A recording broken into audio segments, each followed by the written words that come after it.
Road उन्होंने सामने बंद किया हुआ है मामू जान ने।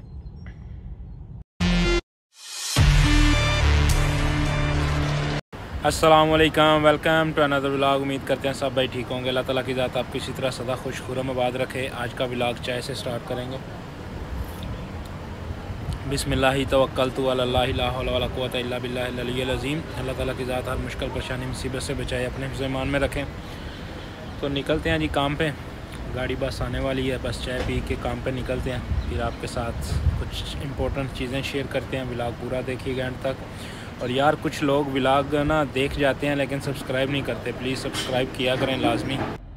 पहले जब चाचू जान आए थे उनके पास मैसेज था 1 घंटा, वो ज़ाया कि अभी फिर 2 घंटे की बुकिंग पड़ गई है। तो ट्रेड सेंटर में गल्फ फूड एग्जीबिशन चल रही है और ट्रैफिक चेक करें, ट्रैफिक ऊपर भी चेक करें, ब्रिज पे भी और नीचे भी। और माशाल्लाह इवनिंग का व्यू चेक करें। हमने ये सारा ट्रेड सेंटर घूम के उस तरफ जाना है। हमारे पास क्रीम की भी बुकिंग है, 2 बुकिंग लेकर चल रहे हैं। हम क्रीम वाली बुकिंग ही उठाएंगे, एक साथ में दोनों आ गई थी। तो ये गल्फ फूड जो सबसे बड़ी एग्जीबिशन गल्फ फूड और मेडिकल की रहती है। गल्फ फूड की एग्जीबिशन चल रही है अभी, इसमें 2 आज में 22 है, 23 एक दिन और बाकी है। ये सामने चेक करें जी माशाल्लाह। इन्होंने दुबई सिटी बनाया ही एक ऐसी जगह पे है कि पूरे जो है ना लुक आए। और ये सामने मेट्रो जा रही है। हमें मेट्रो से कोई काम नहीं, हम कस्टमर उठाएंगे उस बिल्डिंग से, वो जो चल रहा है।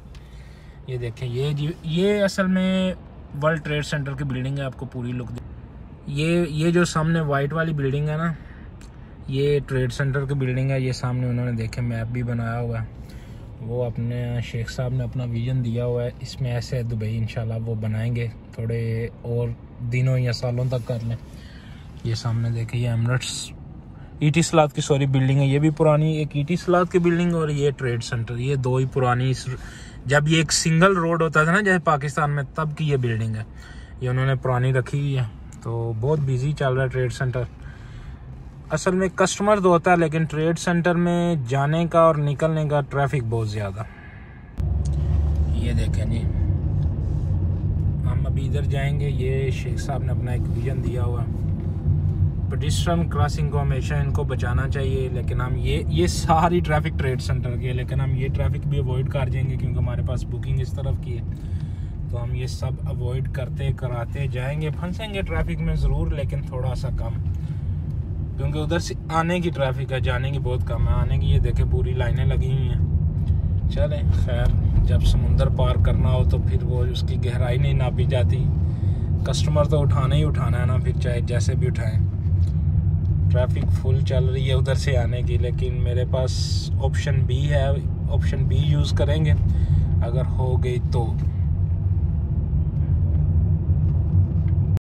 जितना मैं समझदारी से बचा के निकल गया था, फंस गया उस वक्त का 3-4 मिनट हो गए रुके। अभी और भी 10-15 मिनट रुक सकते हैं, क्योंकि जब ट्रेड सेंटर में एग्जीबिशन होती है तो ट्रैफिक का कोई हद ही नहीं है। मेट्रो फुल, टैक्सी फुल, बसें फुल, उनकी अपनी गाड़ियाँ फुल, हद से ज़्यादा ट्रैफिक होती है, आउट ऑफ कंट्रोल होती है। अभी बहुत अच्छे से मैनेज करते हैं, लेकिन फिर भी मैनेज तो रोड पे ही करनी है ना, नहीं हो सकती। चलें खैर, अब जो है ना वो जो थोड़ी देर पहले बोला ना, समुंदर में कूद पड़े हैं। अभी कस्टमर तो उठाना ही उठाना, देखते हैं कैसे उठाते हैं।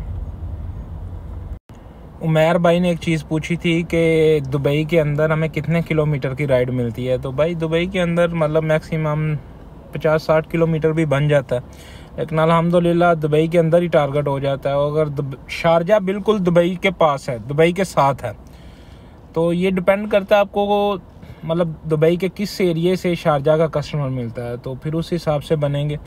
जैसे मैं दुबई में रहता हूँ, मेरे से जो शारजा है वो आधा किलोमीटर है। तो शारजा का एक ये सिर्फ शारजा के लिए, दुबई की टैक्सी जब शारजा जाती है तो 20 दिरहम बॉर्डर के एक्स्ट्रा आते हैं मीटर में। इसी तरह शारजा की टैक्सी जब दुबई में आती है तो 20 दिरहम एक्स्ट्रा आते हैं। ये पब्लिक सारी एग्जीबिशन से ही आ रही है।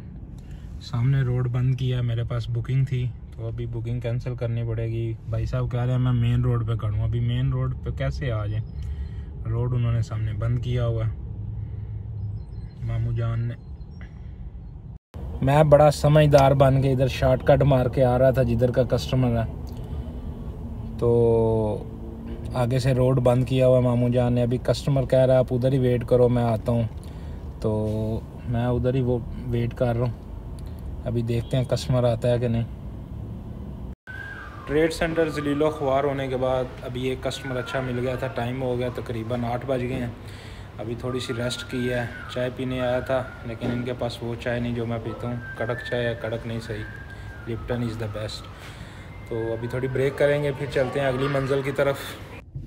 अचानक कंपनी जाना पड़ा क्योंकि याद आ गया था सर्विस थी हमारी 40,000 पे, तो 300 किलोमीटर ऊपर चल गई थी, लेकिन 500-700 तक कोई मुश्किल नहीं है।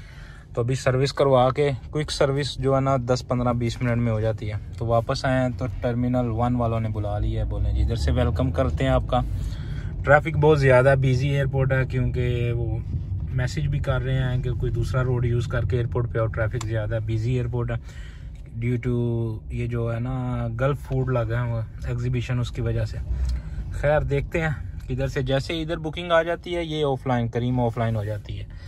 तो अभी चलते हैं। टर्मिनल 1 पे बिजी होगा, रश की वजह से टैक्सी बहुत कम एंटर हो सकती हैं, तो फिर जाएंगे, जल्द ही कस्टमर मिल जाएगा इंशाल्लाह। टर्मिनल 1 पे पहुंच चुके हैं। टैक्सी की लाइन खाली है, वो 2 बंदे सिर्फ टैक्सियाँ ढूंढ रहे हैं कि जल्दी जल्दी टैक्सियाँ आएँ। ये सारी ट्रैफिक प्राइवेट के लिए है, टैक्सी के लिए कस्टमर वेट कर रहा है। वो आगे पीछे करवा के बोलते हैं टैक्सी वाले भागो भागो भागो। वेलकम बैक जी।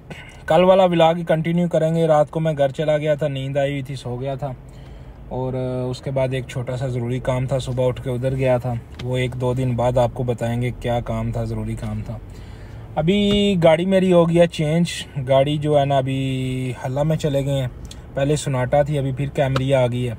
अभी हल्ला टैक्सी में चले गए, रिक्वेस्ट की हुई थी, तो अभी अल्हम्दुलिल्लाह हल्ला में आ गया। हल्ला में ये है कि आप पीक आवर्स में सिर्फ करीम पे ही काम कर सकते हैं, बाई रोड से कस्टमर नहीं उठा सकते, सही है। तो अभी देखते हैं इसमें क्या सीन है। पहले तो मैं नहीं था मतलब हल्ला में। अभी हल्ला में सिर्फ पीक टाइम में आप डिवाइस पे करेंगे, पीक टाइम के बाद आप जो है ना नॉर्मल रोड से उठा सकते हैं। सोनाटा बिल्कुल नई गाड़ी थी, तो ये जो है ना 2,18,000 चली हुई है, लेकिन खैर हमें काम से मतलब, हमने कौन सी खरीदनी है। तो काम स्टार्ट करेंगे जी ओसिस मॉल से। इधर से ज़रा किसी का वेट कर रहे हैं, तो उनसे मिल के फिर काम पे निकलते हैं। ये अपने भाई हैं यार, उन्होंने पहले भी 2-3 दफ़ा मेट्रो टैक्सी के बारे में पूछा है। तो यार अभी मेट्रो टैक्सी वाले उसी कोशिश में चले हुए हैं, क्योंकि उनको ड्राइवर्स बहुत ज़रूरी चाहिए। इवन जो उनके पुराने ड्राइवर हैं वो उनको छुट्टी नहीं दे रहे, तो जिस वजह से उनको न्यू ड्राइवर्स चाहिए, उनकी गाड़ियाँ खड़ी हुई हैं। उसके अलावा मुकेश भाई हैं, वो पूछ रहे हैं डीटीसी ऐप कैसे ओपन होगी। तो डीटीसी ऐप आपको एक मरतबा तवासल कंपनी जाना पड़ेगा, उनको अपना लाइसेंस देना है, तो वो एक दफ़ा एक्टिव करके आपको यूज़र नेम और पासवर्ड देंगे, उसके बाद एक्टिव होगी। और गाड़ी सिर्फ जो है ना वो डे वाले के नाम रहती है, नाइट वाले के नाम नहीं होती। जब भी पार्टनरशिप करते हैं तो गाड़ी हमेशा डे वाले के नाम रहती है, लेकिन ये नहीं है कि उसके नाम है और उसकी गाड़ी दोनों की रहती है, लेकिन वो डे वाले के नाम होती है, सही है। आपको याद होगा जब फर्स्ट टाइम मेरे नाम से गाड़ी उतरी थी, वो ऐसे ही उतरी थी कि डे वाला पार्टनर काम नहीं करता था, गाड़ी डे वाले के नाम होती थी। अगर मैं डे में होता तो गाड़ी मेरे पास रहती, मेरा पार्टनर चेंज होता। वो डे पे था, वो काम नहीं करता था, उन्होंने उसके नाम से गाड़ी उतार दी थी और वो गाड़ी किसी और को दे दी, और मैं ज़लीलो ख्वार होने लग गया। तो नाइट के जहाँ फ़ायदे हैं नुकसान भी हैं। आजकल तो ज़्यादा नाइट में नुकसान ही है। तो ये है कि गाड़ी डे वाले के नाम होती है, लेकिन दोनों की रहती है, ये नहीं कि किसी एक की है। अमूमन जो टैक्सी की फील्ड है ना, इसमें एज अब्दुल बासित भाई 23 ईयर है, लेकिन कार्स टैक्सी वाले सुना है कि वो 22 वाले को भी ले रहे हैं, 22 से कम नहीं। ये कंपनी का इशू नहीं होता, असल में ये जो गाड़ियों की इंश्योरेंस होती है ना, वो जो कम एज वाले होते हैं ना उनकी एक्सेप्ट नहीं होती, इस वजह से वो कंपनी 23 लेती है, लेकिन कार्स टैक्सी वाले सुना है 22 भी ले रहे हैं। अच्छा यार, मैंने कुछ दिन पहले आपको कार्स टैक्सी के बारे में बताया, जो हायरिंग का सिस्टम है, तो वो जो बंद है ना आउटसाइड या विजिट वीज़ा वाला, वो सिर्फ पाकिस्तानियों के लिए, इंडियन के, बांग्लादेश, नेपाल, उन सब के लिए ओपन है। और धीरू पांडे भाई बिल्कुल दुबई टैक्सी के भी चार्जेस हैं, कुछ एजेंसी ले लेती है, कुछ कंपनी वाले आपकी सैलरी से काटते हैं, कुल मिला के आप समझ लें कि 8 से 10 हज़ार चार्जेस हैं।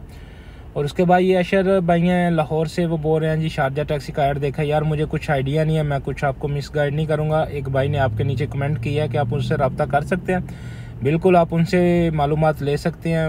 वो भाई को मैं नहीं जानता, वो कुछ हो सकता है वो कार शारजा टैक्सी में, तो वो आपको इन्फॉर्मेशन अच्छी दे सकते हैं, तो जिस वजह से आप उनसे रब्ता करके आप डिटेल ले सकते हैं। मैं जिनको मिलने आया था वो आ चुके हैं, अभी मैं जा रहा हूँ उनकी तरफ। तो आज का व्लॉग यहीं पे इख्तिताम करते हैं, इंशाल्लाह मिलते हैं अगले व्लॉग में।